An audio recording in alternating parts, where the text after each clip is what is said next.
मैं कल के प्रवचन में आपको भगवान महावीर के धर्म सूत्र के आधार पर धर्म श्रुति अर्थात धर्म सूत्र के लक्षणों का स्वरूप समझा रहा है। ये बात हम कैसे मालूम कर सकते हैं कि आपको जो सुनाया जा रहा है और आप सुन रहे हैं वे धर्म सूत्र है, वे प्रवचन है, उद्बोधन है और हम उसे सत्संग कह सकते हैं। इसकी कसौटी निकष, इसका गज मापदंड क्या है, कल के प्रवचन में मैंने संक्षेप में आपके सामने भगवान महावीर के धर्म सूत्र के आधार पर 3 बातें रखी। जिस उपदेश में प्रवचन में आपको तप, क्षमा और अहिंसा की प्रेरणा दी जाए वे धर्म श्रुति है, वे धर्म श्रवण है। तप क्या है इसे समझना बहुत जरूरी है, क्योंकि जैन लोग तप पर बहुत जोर देते। साधु महात्मा भी आते हैं, वे ज़्यादा तपस्या कराते। बात ठीक है, तपस्या जरूर करनी चाहिए, क्योंकि तपस्या से कर्मों का क्षय होता है, कर्मों के बंधन टूटते हैं, आत्म शुद्धि होती है और कल्याण होता है और धीरे धीरे व्यक्ति मोक्ष को उपलब्ध होता है। लेकिन तप का स्वरूप क्या है ये समझना भी बहुत जरूरी है।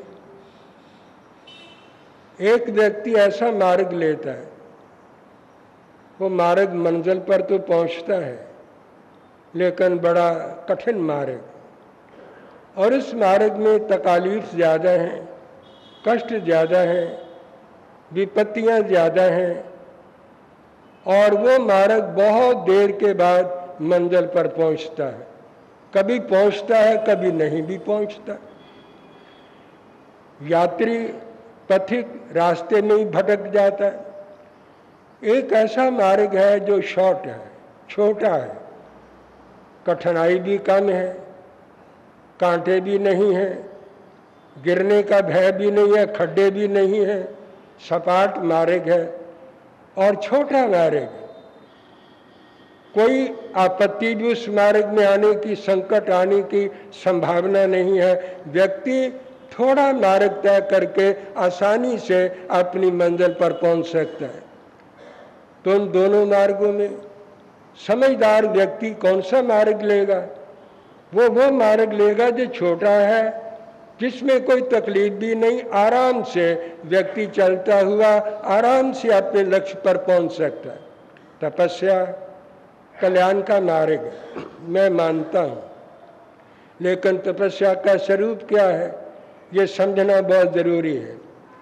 मैं आपको अपने अनुभव के आधार पर बता रहा हूं और जो मैंने आचार्य देव से श्रवण किया है मैं उसके आधार पर आपको समझा रहा। जो व्यक्ति अपने आत्मिक सुखों के लिए भौतिक सुखों का त्याग करता है वे तपस्वी है। भौतिक सुखों की आसक्ति छोड़ता है और आध्यात्मिक सुखों को उपलब्ध करने के लिए सचेष्ट होता है। और एक व्यक्ति दूसरों को सुख देने के लिए अपने सुखों का त्याग करता है, अपने सुख छोड़ता है और दूसरों को सुख पहुंचाता है। ये भी एक तप है, ये भी तपस्या है। कर्म योग से जीवन में दुख आता है, कष्ट आता है, रोग आ जाता है, शोक हो जाता है, विपरीत परिस्थिति बन जाती है। कर्म योग से ऐसा होता है और एक व्यक्ति समभाव पूर्वक, शांति पूर्वक उसे अपने कर्मों का फल समझकर शांति पूर्वक भोग लेता। कोई शिकवा नहीं, कोई शिकायत नहीं, कोई विषाद नहीं, कोई आरत ध्यान उसके मन के अंदर उत्पन्न नहीं होता। वो समझता मेरे कृत कर्मों का फल है, शांति पूर्वक उसे भोग लेता है। ये तपस्या है, ये बहुत बड़ा तप है। चौथी चीज है, चौथा सूत्र है, कुछ लोग ऐसे दुष्ट भी हैं, असज्जन है, दुर्जन लोग हैं, आपकी छवि बिगाड़ते हैं, कटु वचन बोलते हैं, कमेंट्री करते हैं, आलोचना कर देते हैं, वो गुण ग्रहण करते ही नहीं। उनका एक स्वभाव बन जाता है दोष देखना और दोष का कथन करना। ऐसे लोग अहंकारी होते हैं, अभिमानी होते हैं, और वो अभिमान के वशीभूत होकर दूसरे के जीवन में दुर्गुण या कोई ना कोई गलती ढूंढते रहते हैं और उसका बखान चर्चा करते रहते हैं दूसरों की छवि बिगाड़ने के लिए। तपस्वी व्यक्ति जो तप कर रहा है वे उसे भी सहन करके चलता है, बर्दाश्त करके चलता है और उसके प्रति मन के अंदर विद्वेष नहीं लाता। प्रतिकार, प्रतिशोध, रिवेंज, बदला लेने की भावना उसके मन के अंदर उसके प्रति भी पैदा नहीं होती है और वो उसके वचनों को शांति पूर्वक और संभाव पूर्वक सहन करके और उसके प्रति वैर, विरोध और विद्वेष की भावना को छोड़ करके आगे बढ़ता है। ये तपस्या है। शरीर को सुखा देना बाहर का तप है। अगर ये तप सफिशिएंट होता, पर्याप्त होता, तो भगवान अंतरंग तप की बात नहीं करते। शरीर में आत्मा न हो तो शरीर निर्जीव है, निष्प्राण है, बेकार है, सड़ जाता है, गल जाता है, बदबू देने लगता है। आत्मा 100 वर्ष तक भी इस शरीर के अंदर बैठा हुआ इस शरीर को बिल्कुल सुरक्षित रखता है और इसको कायम रखता है। ये जो बाहर का तप, एक्सटर्नल तप, अनशन, भूखे रहना, उनोद्री आदि करना, ये सारा बाहर का तप है, शरीर को सुखाता है। लेकिन आभ्यंतरिक तप कहता है अंदर भी झांको, अंदर भी देखो। आपके अंदर कषाय, आपके अंदर दोष है, आपके अंदर विकार है, अवगुण है, आपके मन में राग द्वेष भरा पड़ा है, वो आपके मन का सबसे बड़ा दोष है। आभ्यंतरिक तप उसे दूर करने की बात करता है।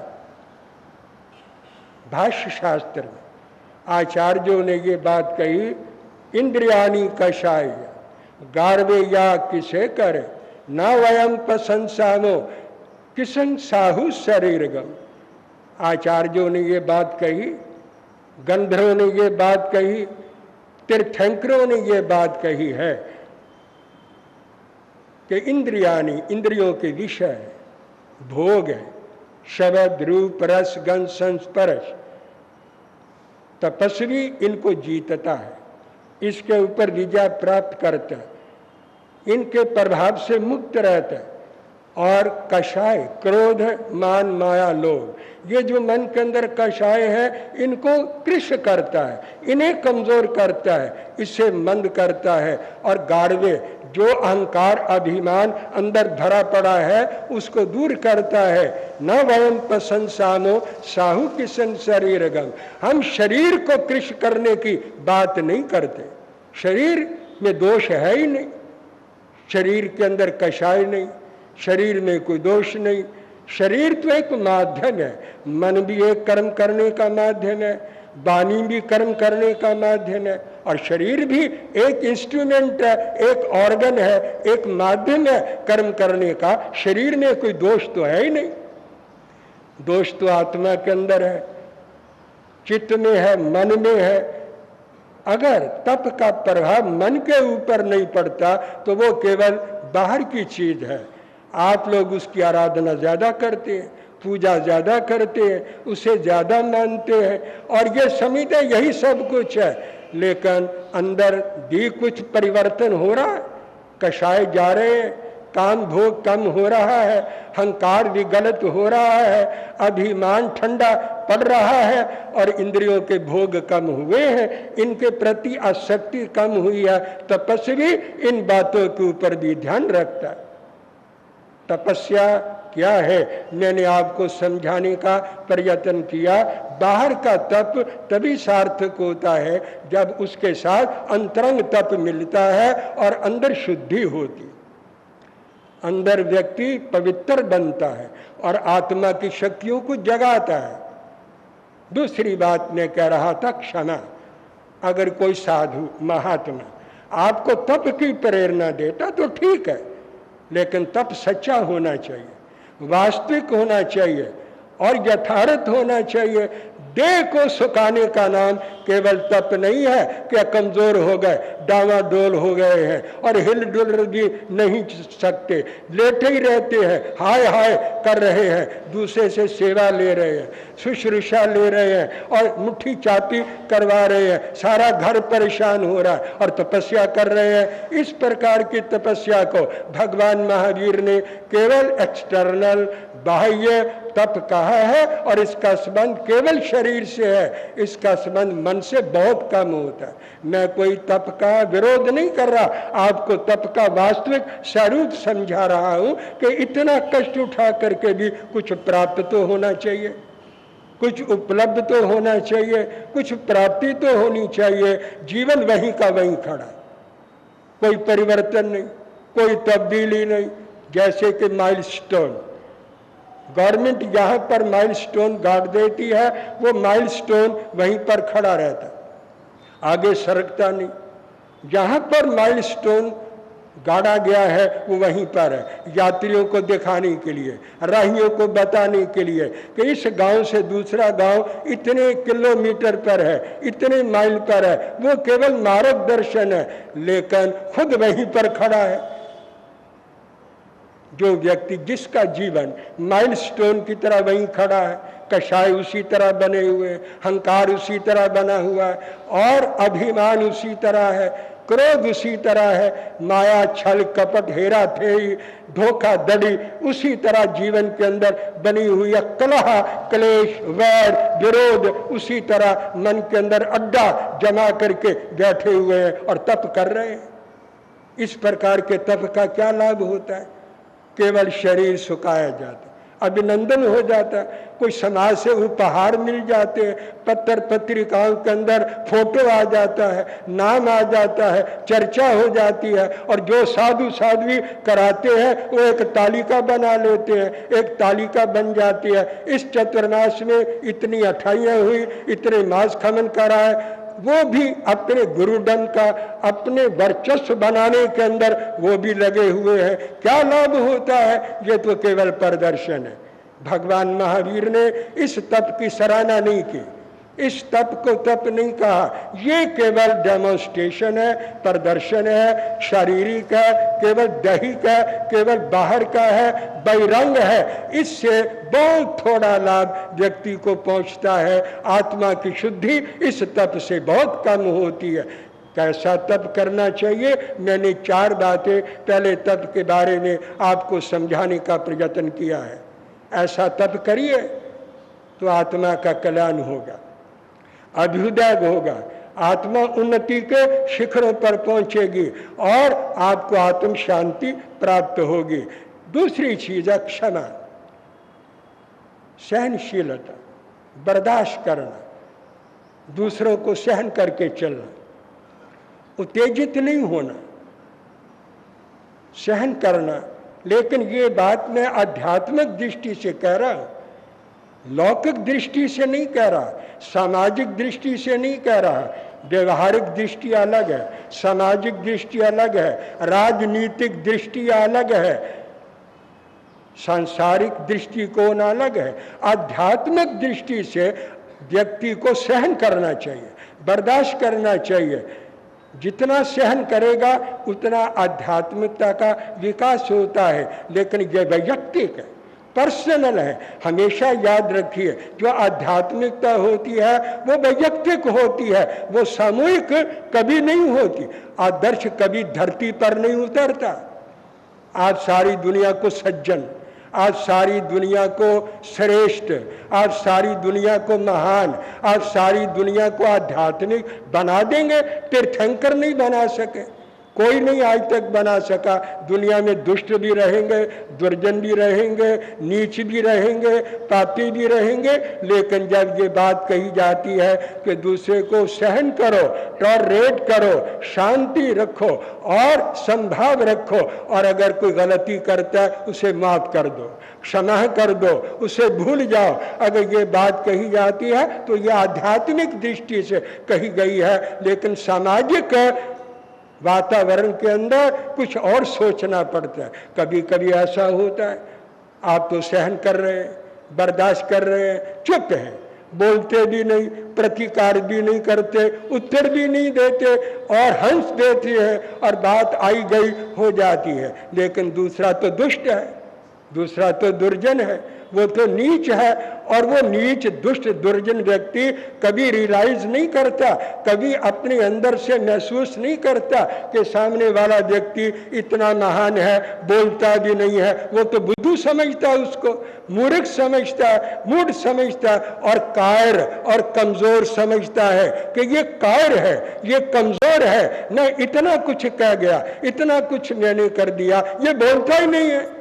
इसका मतलब ये बहुत निर्बल है, बहुत कायर है, बहुत ये अंदर से कमजोर है। वो और ज्यादा आगे बढ़ता है और उसकी दुष्टता, उसकी उद्दंडता, उसकी उच्छृंखलता, उसकी नीचता और आगे बढ़ती चली जाती है। शास्त्र कहता है सामाजिक दृष्टि से हमने नहीं सोचना है, हमने आत्मा की दृष्टि से सोचना है कि आत्मिक दृष्टि से इसे क्षमा कर देना अच्छा है, माफ कर देना अच्छा है। वैर विरोध बढ़ाना आध्यात्मिक दृष्टि से ठीक नहीं है, लेकिन समाज तो माफ नहीं करेगी। समाज के अंदर तो सुधार करना पड़ता है, समाज को चलाना पड़ता है, दुष्ट को दंड देना पड़ता है, नीच की नीचता को दूर करना पड़ता है, उसे सबक सिखाना पड़ता है ताकि आगे के लिए वो गलत काम न करे। तो सामाजिक जीवन और जीवन है। भगवान महावीर ने जो ये सूत्र दिया, क्षमा, सहनशीलता, सहिष्णुता, ये जो शब्द है ये लौकिक, सांसारिक, सामाजिक, पारिवारिक दृष्टि से नहीं है, ये शब्द है आध्यात्मिक दृष्टि से कि अगर आप आध्यात्मिक विकास करना चाहते हैं, उन्नति करना चाहते हैं, महान बनना चाहते हैं, कर्म बंधनों को तोड़ना चाहते हैं, निर्जरा करना चाहते हैं और शांति पाना चाहते हैं, समाधि में अवस्थित होना चाहते हैं और ध्यान लगाना चाहते हैं और अपनी आत्मा के स्वरूप में जाना चाहते हैं, तो आप दुष्ट को, नीच को भी क्षमा करने की बात सोचे और उसे भी माफ कर दे, उसके प्रति भी मन के अंदर द्वेष ना लाए। ये अगर कोई धर्म आपको शिक्षा देता है, प्रवचन प्रेरणा देता है, उद्बोधन देता है, ऐसी शिक्षा देता है, तो वो धर्म श्रुति है, वो धर्म श्रवण है और वो कोई भी दे सकता है और कहीं से भी उपलब्ध हो सकता है। एक तीसरी बात रह गई है, अहिंसा। अहिंसा नेगेटिव है, न हिंसा इति अहिंसा, हिंसा ना करना अहिंसा है, लेकिन इतने मात्र से काम नहीं चलता। आप हिंसा नहीं कर रहे, मन वाणी शरीर से दुख नहीं दे रहे, लेकिन जो दुखी है, परेशान है, उनका दुख दूर भी नहीं कर रहे, वो उसी तरह दुखी है। कोई सहयोग नहीं कर रहे, कोई कॉपरेट नहीं कर रहे, कोई उनके लिए त्याग नहीं कर रहे, कोई प्रयत्न नहीं कर रहे, वो तो उसी तरह दुखी है। इसलिए अहिंसा का जो पॉजिटिव पक्ष है, सकारात्मक रूप है, वो दया है। दया त्याग करती है, दूसरे के दुख को दूर करने के लिए दया आगे आती है, वो उसे त्याग करके सुखी बनाती है। वो प्रैक्टिकल चीज है। अहिंसा में कोई त्याग नहीं है, आप निवृत्ति ले लेते हैं कि मैं दुख नहीं देता, बस अहिंसा खत्म हो गई।